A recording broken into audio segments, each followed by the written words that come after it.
invitarles en esta mañana a abrir sus Biblias en Filipenses capítulo 3.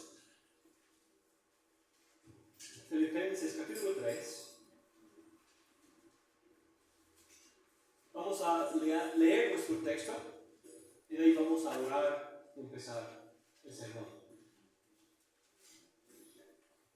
Filipenses 3, 1 al 11. Por lo demás, hermanos míos, regocijaos en el Señor. A mí no me es molesto escribiros otra vez lo mismo, y para vosotros es motivo de seguridad. Cuidaos de los perros, cuidaos de los malos obreros, cuidaos de la falsa circuncisión, porque nosotros somos la verdadera circuncisión, que adoramos en el Espíritu de Dios y nos gloriamos en Cristo Jesús, no poniendo la confianza en la carne. Aunque yo mismo podría confiar también en la carne, si algún otro cree tener motivo para confiar en la carne, yo mucho más. Circuncidado el 8º día, del linaje de Israel, de la tribu de Benjamín, hebreo de hebreos. En cuanto a la ley, fariseo. En cuanto al celo, perseguidor de la iglesia. En cuanto a la justicia de la ley, hallado irreprensible. Pero todo lo que para mí era ganancia, lo he estimado como pérdida por amor de Cristo. Y aún más, yo estimo como pérdida todas las cosas en vista del incomparable valor de conocer a Cristo Jesús, mi Señor, por quien lo he perdido todo, y lo considero como basura a fin de ganar a Cristo y ser hallado en Él, no teniendo mi propia justicia derivada de la ley, sino la que es por la fe en Cristo, la justicia que procede de Dios sobre la base de la fe, y poder conocerle a Él, el poder de su resurrección y la participación en sus padecimientos, llegando a ser como Él en su muerte, a fin de llegar a la resurrección de entre los muertos. Cristo te es precioso. Cristo te es un tesoro de valor inestimable, por el cual venderías todo lo que tenías o tienes para poder comprar este tesoro. Cristo es para ti ese tesoro escondido en el campo, listo y dispuesto a perder lo que sea para tener este tesoro. Cristo, nuestro Salvador, es lo más precioso que te puedo ofrecer en esta mañana. Si nosotros dijéramos, el pastor Taylor viene de Santo Domingo, él es un gringo, viene y va a regalar dinero a todas las personas que vienen al culto, seguro tendríamos mucha gente más aquí en este tiempo. Todas las sillas estarían llenas para recibir ese regalo de dinero. Pero vengo ofreciéndoles algo de mucho más valor. Algo que no se devalúa. Algo que no pierde su valor. Que no se daña. Que puede perdurar la prueba del tiempo. Y que vale todo. Incluso si te pudiera ofrecer todo este mundo, no compararía con el tesoro que hoy te ofrezco en Cristo nuestro Señor. Entonces quiero cumplir 2 metas en el sermón de esta mañana. En primer lugar, si usted no ama a Cristo, si usted escuchaba esa palabra y decía en su corazón, tesorar a Cristo, ver a Cristo un tesoro, tener a Cristo en vez de dinero, ¿por qué? Espero estimularte, convencerte de la gloria de Cristo. Espero que a través de ese sermón el Espíritu Santo obre en tu corazón para que ames a Cristo. Y para nosotros que sí amamos a Cristo, mi meta es que le amemos más. Que encontremos aún más valor en nuestro Señor y que estemos aún más dispuestos a perder para que tengamos más de Él. Entonces, en primer lugar, consideremos el inicio de este texto, en que el apóstol Pablo empieza con una advertencia. Una advertencia importante en sus días, pero una advertencia igual de importante para nuestros días. Dice en los primeros versículos que hay algunos perros, malos obreros y una falsa circuncisión de los judíos que buscaban robarles a los cristianos de este verdadero tesoro. Buscaban seducirles a poder buscar un tesoro diferente, a poder confiar en su circuncisión, por ejemplo, confiar en las obras de la ley en vez de confiar en Cristo. El abandonar la entrega al Señor y decirle a Pablo, ¿por qué pierdes tu familia? ¿Por qué pierdes tu posesión? ¿Por qué pierdes las oportunidades que tenías como fariseo? ¿Por qué perder todo lo que has ganado? Simplemente para estar con este carpintero de Nazaret. Pero él dice, ten cuidado, mis hermanos. Hay personas que van a querer seducirte a un error, a una falsa manera de ver a Cristo, a un falso Cristo, a una justicia por medio de las obras, a la seducción del mundo y poder tener la gloria y la reputación y el valor que el mundo ofrece. Si solo rindes a Cristo. Pero dice, cuidaos de esas personas, porque nosotros ya tenemos en Cristo lo verdadero. Tenemos razón de gloriarnos, tenemos gozo en Cristo, tenemos el verdadero tesoro de tener al Espíritu, de tener una esperanza celestial y la gloria de Dios mismo. Entonces, mis hermanos, quiero darles la misma advertencia, que ese texto nos guíe a no perder eso lo que Cristo nos ha dado, a no rendirnos por lo que el mundo nos pudiera ofrecer, lo que una falsa religión nos pudiera decir, sino que nos entregamos a la verdad de Cristo, incluso si eso significa perderlo todo.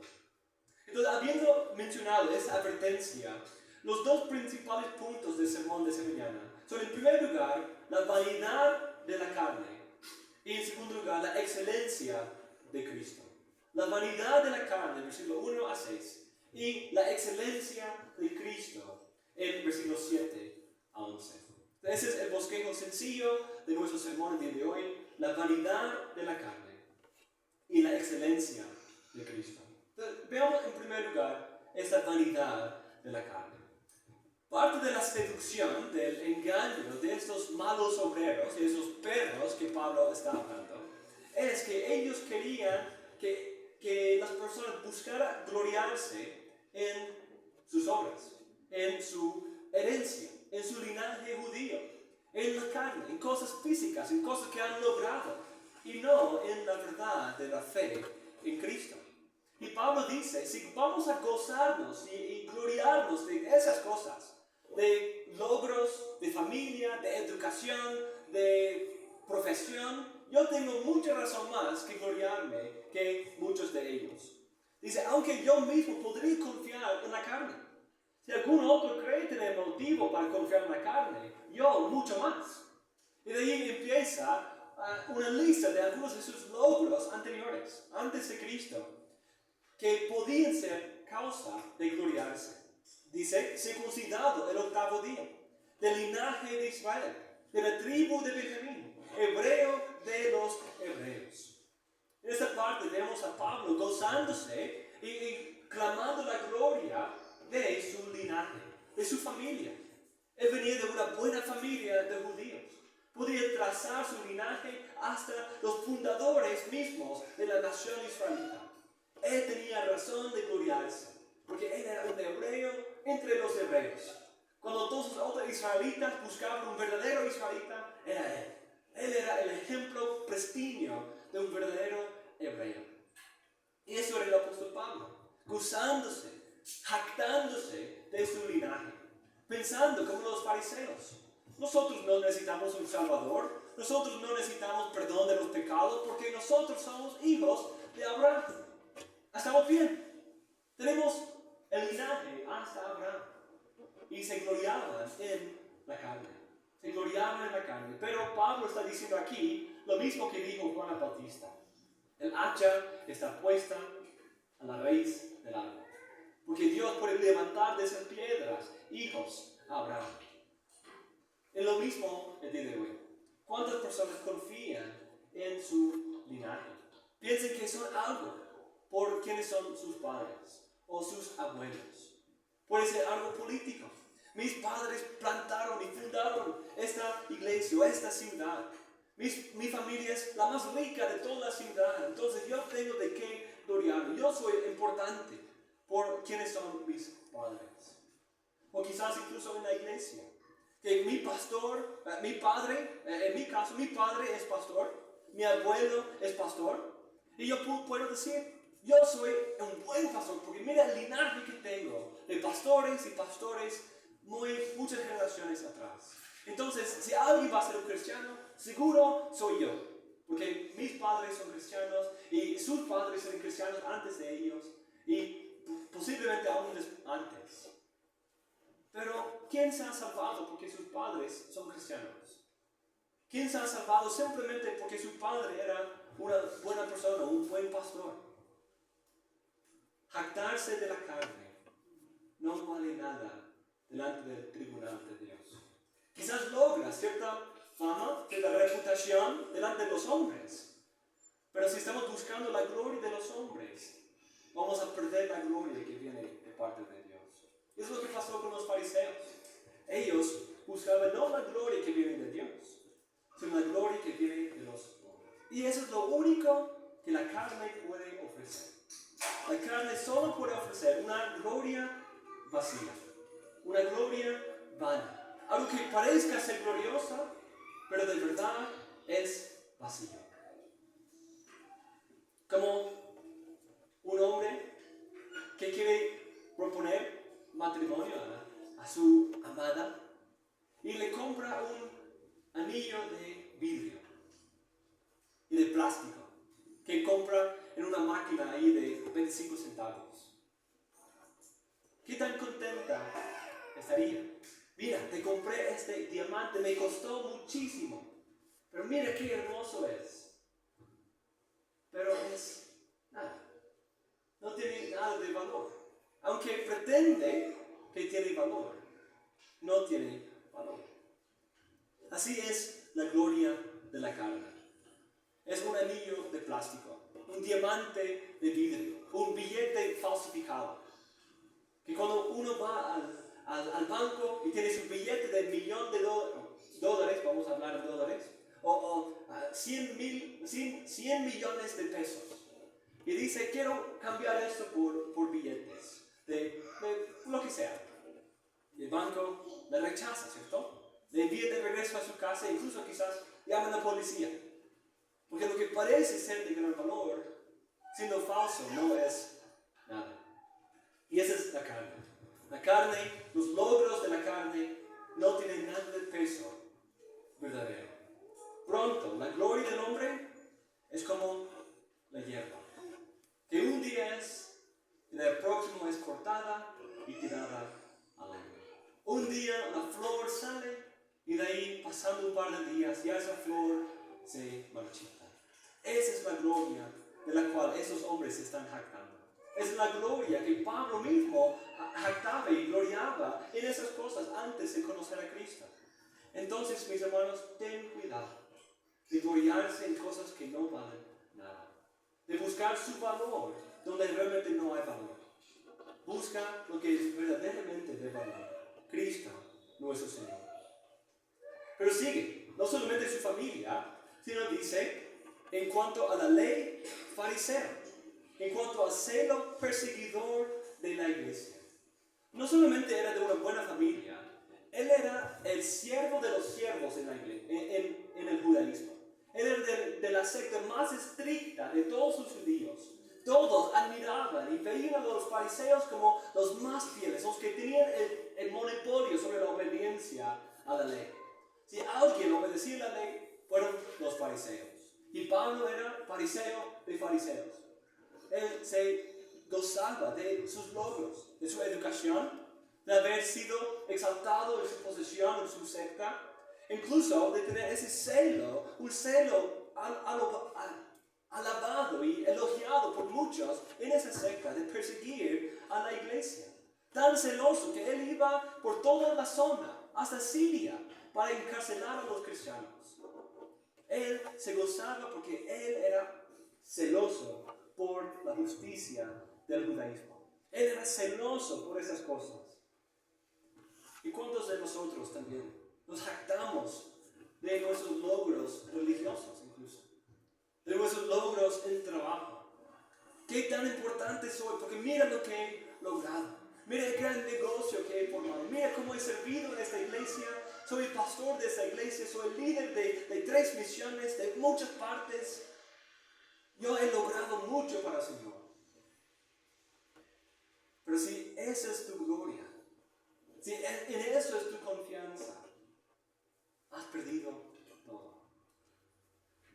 No es en cuanto uno ha logrado, no es en cuánto le admira, es si en uno tiene a Cristo o no.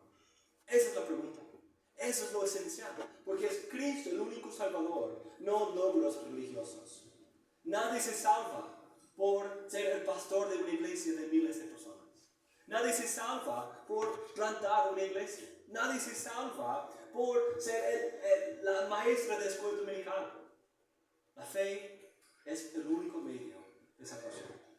La fe humilde en Cristo, recibiendo a Él completamente como la base de nuestra justificación.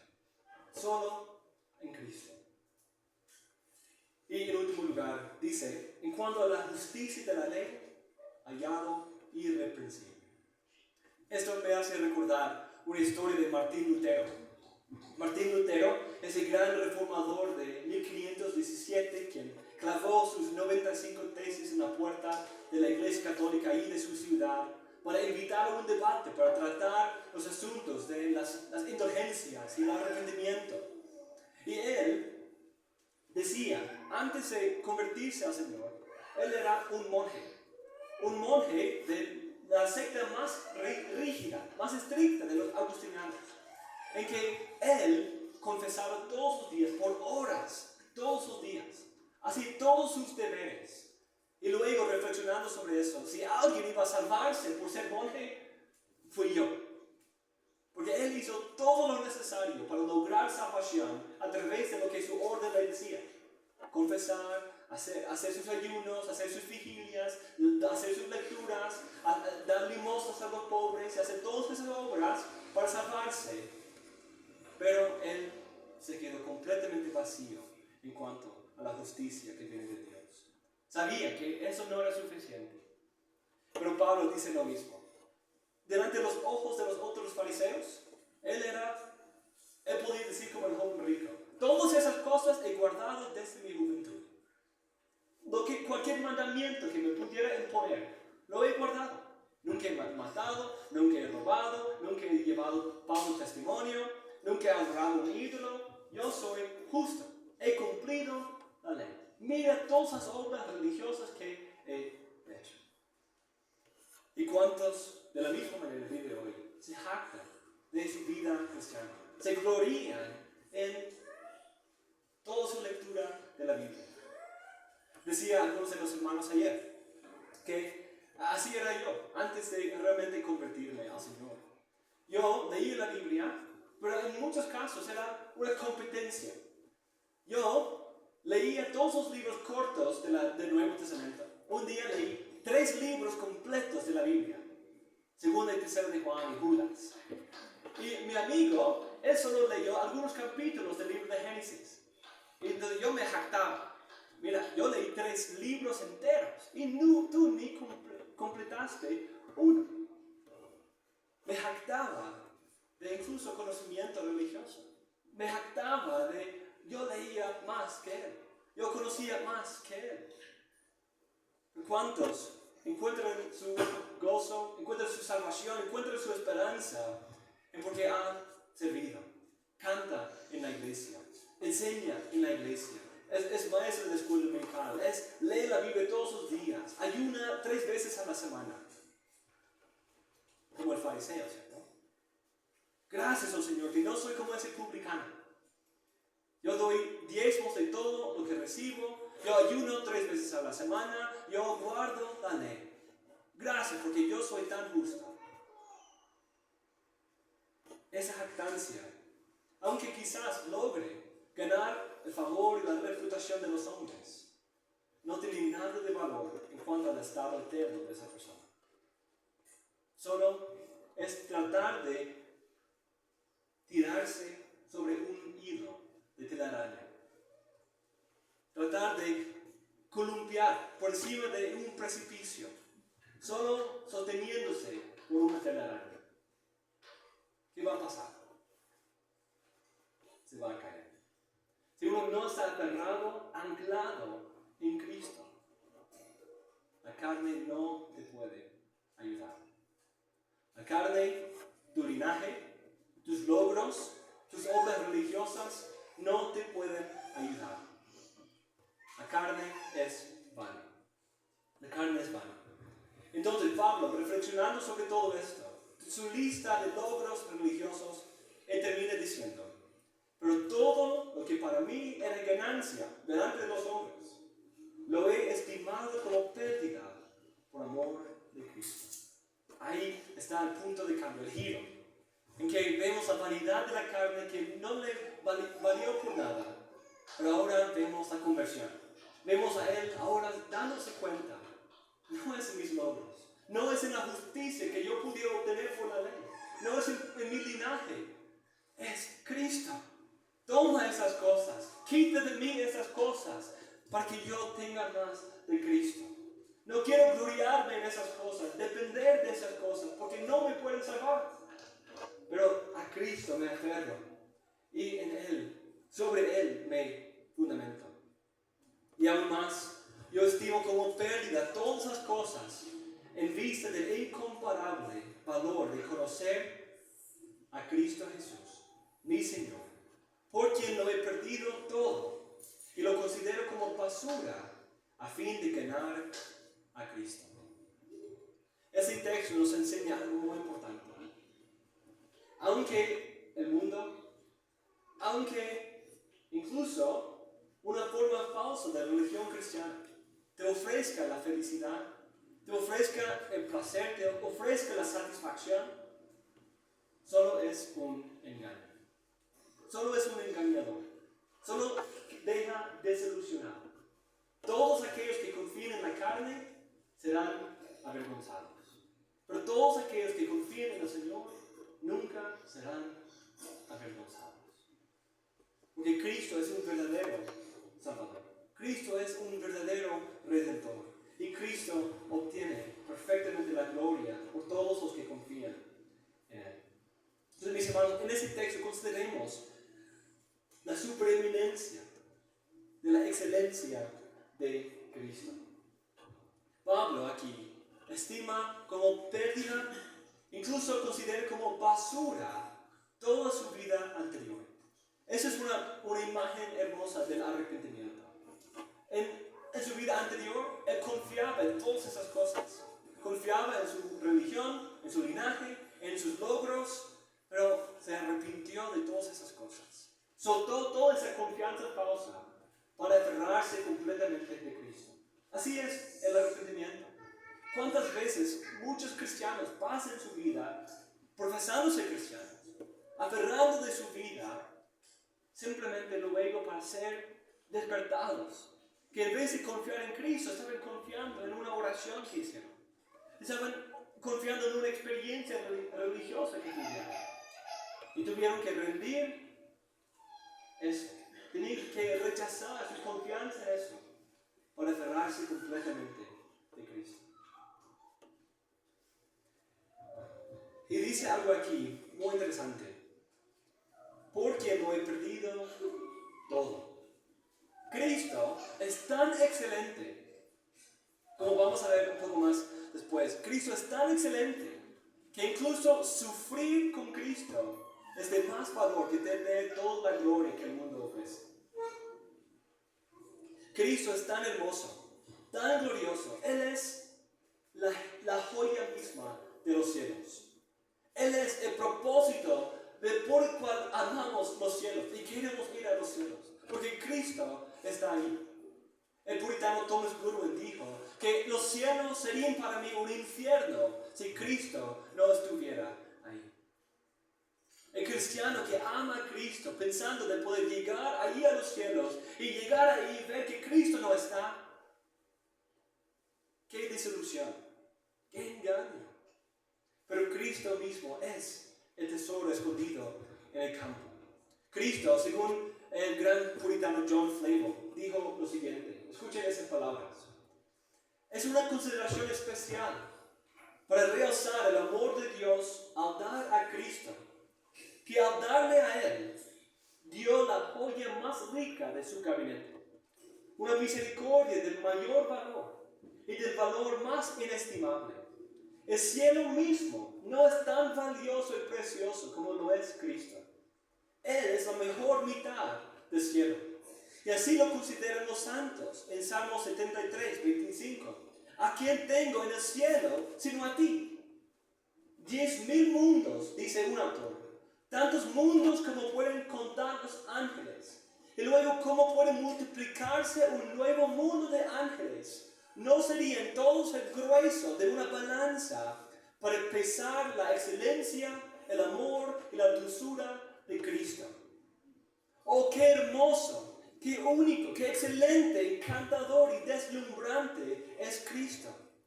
Pongan la belleza de 10,000 paraísos, todos como el jardín del Edén, en uno solo. Pongan todos los árboles, todas las flores, todos los olores agradables, los colores, los sabores, todas las alegrías, toda la dulzura, toda hermosura. Oh, qué cosa tan excelente sería eso. Y sin embargo, sería menos para ese hermoso y queridísimo Cristo que una gota de lluvia para todos los mares, ríos, lagos y fuentes de 10,000 tierras. Cristo mismo es la maravilla del cielo y la maravilla de la tierra. 10,000 mundos, tantos mundos como los ángeles podrían contar, no valdrían ni la 10ª parte de Cristo. Esa es una de las razones que predicar un sermón así es tan difícil. Porque yo quiero estimularles a amar a Cristo, a ver el valor de Cristo, pero yo sé que mis palabras nunca serán lo suficiente para describir lo hermoso y glorioso de Cristo. No puedo hacerlo. Mis palabras no son suficientes. Incluso si invitáramos a un ángel a poder describir con la elocuencia angelical la gloria de Cristo, no sería suficiente. Nadie, ningún sermón es lo suficiente para encantar con todo lo que es Cristo. Incluso después de ese sermón, incluso de 10,000 sermones como este y más elocuentes, llegaremos a los cielos, veremos a nuestro Cristo y diremos junto con la reina de Seba: ni la 10ª parte se me ha contado. Ni la 10ª parte de tu gloria, de tu sabiduría, de tu hermosura, ni la 10ª parte me contaban allá. Pero qué alegría que en su gran amor y misericordia invita a nosotros pecadores a ver y disfrutar de su gloria. Mis hermanos, Él es digno de que lo perdamos todo por Él. Él es digno de todas nuestras almas. Un sermón así sirve a ese propósito, porque yo amo a Cristo. Y yo quiero dar a Cristo todo lo que pudiera. Pero yo solo tengo un alma, una vida que entregar al Señor. Entonces por eso quiero invitarles a ustedes a dar sus almas por Él también. Él merece mucho más de lo que yo le puedo dar. Él merece todas las almas. Y eso es lo que dice otro puritano. De hecho, el puritano que Flavio está citando dice: oh, si yo pudiera invitar y persuadir a miles y 10,000 veces 10,000 de los hijos de Adán para que se congreguen en torno a mi Señor Jesús y vengan y se sacien de su amor. Pero oh, lástima por siempre que haya uno como Cristo Jesús, tan ilimitado, tan sin fondo, tan incomparable, infinita en excelencia y dulzura, pero tan pocos para tomarlo. Cristo, mis hermanos, es de tanto valor infinito que podría satisfacer a todas las almas de todos los mundos que pudiera crearse. Pero ¿cuántos pocos en nuestra generación lo quieren tomar? ¿Cuántos pocos, incluso de los que están aquí, están dispuestos a perder los encantos falsos del mundo para tener este tesoro? Busquen a Cristo. Rinden su reclamo de las cosas de este mundo. Piérdenlo todo. Tomar a Cristo y te encontrarás como el mejor ganador de todo el mundo.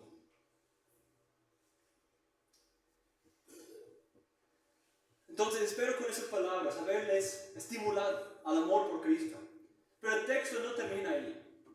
Nos da varias razones por las cuales amar a Cristo. Y ver a Cristo como lo mejor, lo más hermoso, lo más digno de perderlo todo para tenerle a Él. El más incomparable en valor. Y encontramos en primer lugar, porque en Cristo, y solamente en Cristo, se encuentra el perdón. Dice en el versículo 9, lo considera todo como basura para poder ser hallado en Él. No teniendo mi propia justicia derivada de la ley, sino la que es por la fe en Cristo, la justicia que procede de Dios sobre la base de la fe. Porque nosotros somos pecadores. Y así, siendo pecadores, somos alejados de Dios, expuestos a su ira, merecedores de su juicio. Pero en Cristo hay justificación. En Cristo hay perdón por todos nuestros pecados. Porque Cristo ha cumplido la ley en lugar de todos sus hijos. En lugar de todos aquellos que confían en Él. Dios ha hecho lo que la ley no pudo hacer. Cuando la ley encuentra a un pecador, dice maldición, muerte. Pero en Cristo hay justificación por todas las cosas que bajo la ley de Moisés no pudimos ser justificados. En Cristo hay una verdadera justicia. Porque como el hermano Oscar decía antes, el que no conoció el pecado, se hizo pecado para que nosotros fuésemos la justicia de Dios en Él. Hallados en Él. Porque en Él hay justicia perfecta. Del primer día hasta el último, se entregó a la voluntad de su Padre. No hablaba sus propias palabras, no hacía su propia voluntad, se entregaba a su Padre por nosotros. Incluso sufrió la muerte por nosotros. Porque esa muerte nosotros merecíamos. Porque la ley dice, todo aquel que peca, morirá. El alma que peca, morirá. En Cristo tomó la muerte por nosotros. Entonces en Él hay una verdadera justificación. En Él hay una justicia verdadera que los fariseos, con todos sus ritos y tradiciones y sus rutinas tan estrictas, no pudieron lograr la justicia que Dios requiere. Pero Cristo, aún odiado por esos fariseos, logró la justicia por su pueblo. No como el primer Adán, que pecó y inundó a todos los demás en pecado y maldición y condenación, sino Él, por su acto de obediencia, ha obtenido misericordia, justificación y vida por todos los que creen en Él. Entonces, mis hermanos, quiero estimularles al amor por Cristo, porque Él es nuestra justificación. Él es el que cumple la ley por los que tienen fe en Él. Y solo por creer en Él. No te manda a hacer algún logro de subir a los cielos para obtenerlo. No te manda ir al profundo del mar para encontrar algún secreto ahí. Sino dice, confiesa con tu boca que Él es Señor y cree en tu corazón y serás salvo.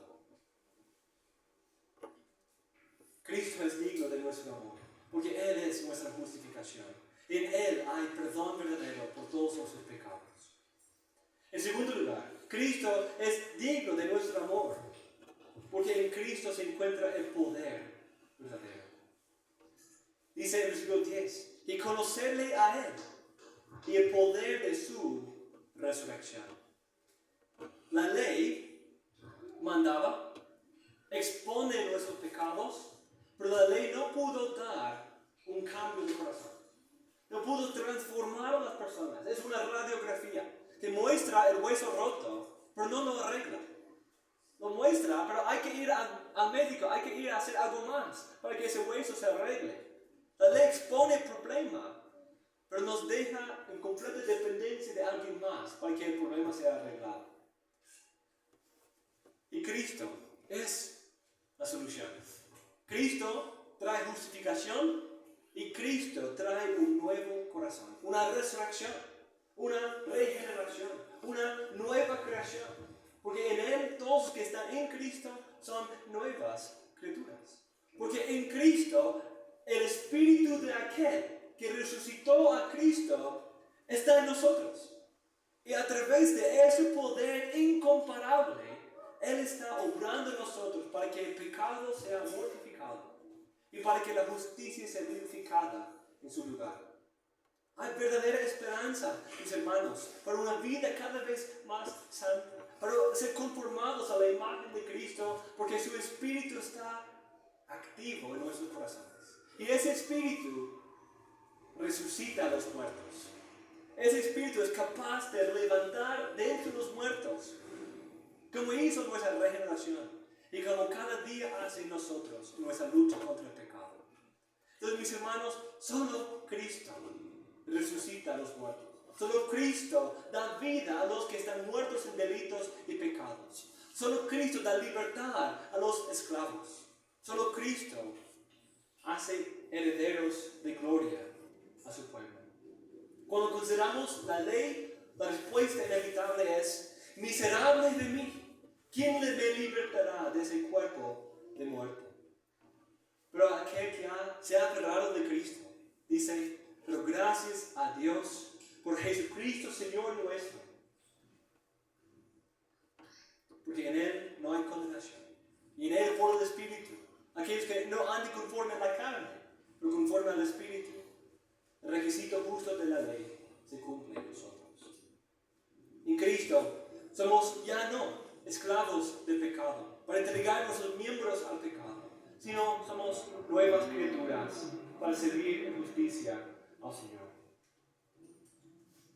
En tercer lugar, entonces Cristo vale todo nuestro amor, porque en Él hay justificación y perdón.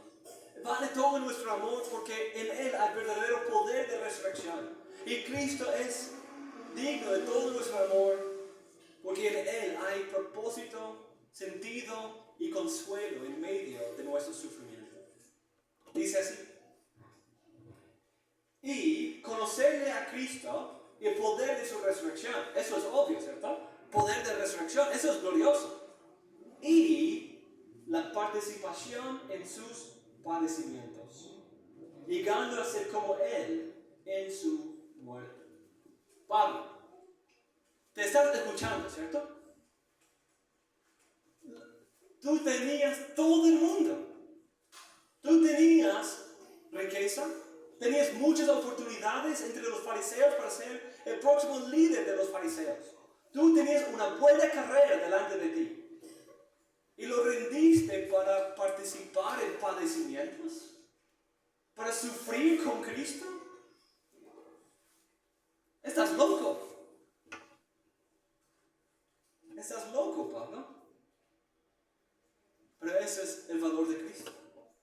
Cristo es de tanto valor que incluso sufrir con Él es mejor que tener todas las alabanzas, los loores de este mundo.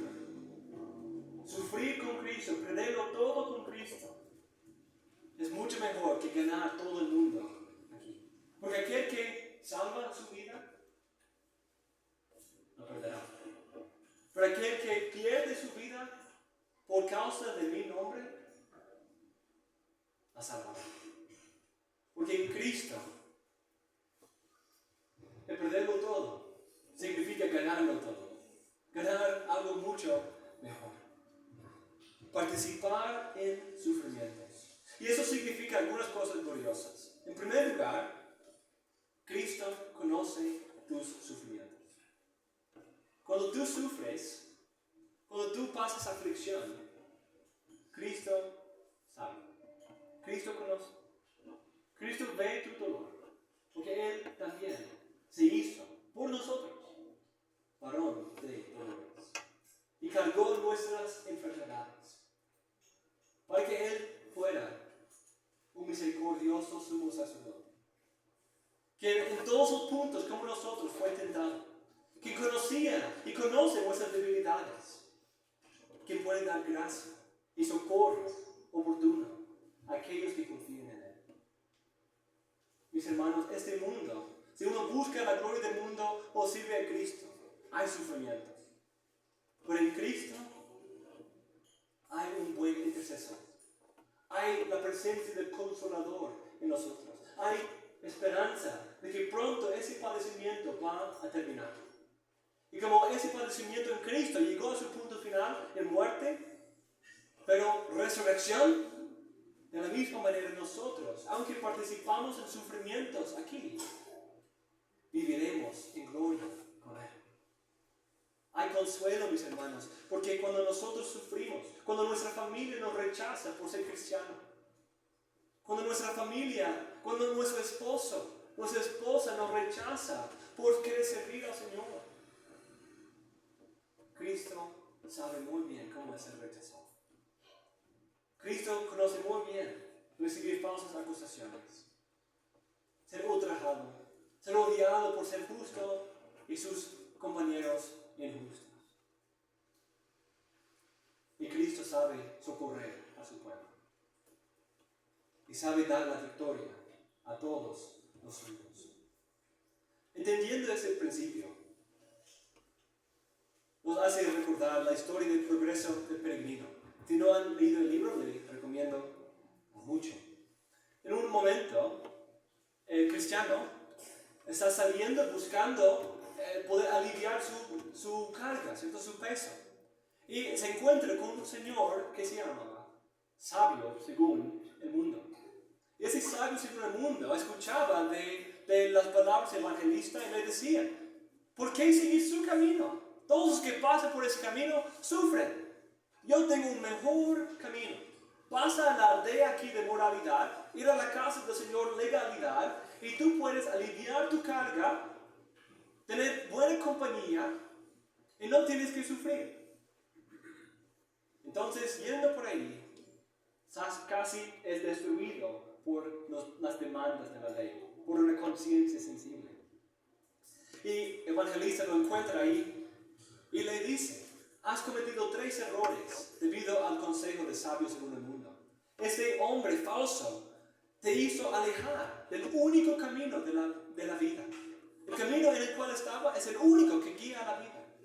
La moralidad, la justicia de obras propias no te puede salvar.